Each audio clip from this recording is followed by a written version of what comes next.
2.36. 1. Oh, it was a few years ago now, I think.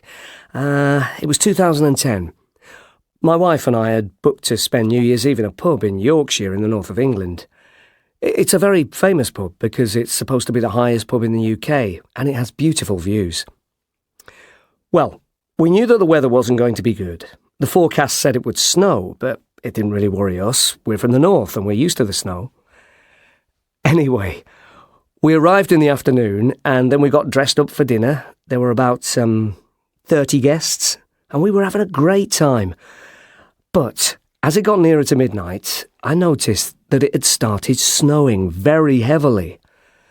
We went to bed late, of course. I mean, it was New Year's Eve. But when we woke up the next morning, there was so much snow that we realised it was going to be impossible to leave the pub. The roads were completely blocked and our cars were buried under mountains of snow. Everybody was stuck there in the pub for 2 more nights. But it wasn't a problem at all. There are worse places to be stuck than in a pub. In fact, we had a great time. We all helped a bit with preparing the food and we did the washing up after the meals. And in the evenings we organised quizzes and we all got to know each other. On January the 3rd, they finally cleared the roads with snow ploughs and we were able to leave. But I have to say that it was one of the best New Year's Eves ever. 2. This was in the summer of 2003, and there was a terrible heatwave in London. I remember it really well because it was my daughter's 6th birthday on the 7th of August, and we'd invited some of her friends round to our house for a party in the garden. When the children arrived that afternoon, it was just unbearably hot. I mean, it was about 36 degrees, which is absolutely scorching for us.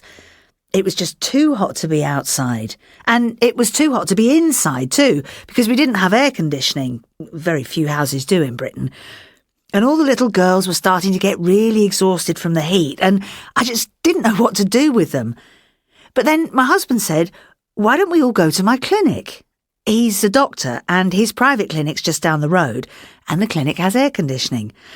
So we took the children to the clinic and had the party there. It was lovely and cool there, and the girls played party games in the waiting room. But then they started running around the clinic as well, and I got really worried that they were going to break something. The whole day was a bit of a nightmare, to tell the truth. 3. In October 1987, I was 16 and I was at a girls' boarding school, a school in Kent in the southeast of England. It was a big old house and it had really beautiful grounds. That night, I woke up in the middle of the night because our bedroom window was rattling loudly. We could also hear very loud banging outside. I looked outside and I could see that it was incredibly windy. The wind was howling and trees were bending right over and things were being blown all over the place. I'd never seen such a strong wind. Soon all the girls in my dormitory had woken up and the room was full of confused, sleepy teenagers. Suddenly a group of girls came running in from the room next door. A tree had fallen and broken the window by one of the beds and had covered it in glass. It was quite scary, but it was exciting as well. Then a teacher came in and told us not to worry and to go back to sleep, but it was very difficult to get to sleep because of the noise of the wind, and we were awake for hours until finally the wind died down and we could get to sleep. The next day, when we woke up, we looked outside. It looked as if somebody had dropped a bomb.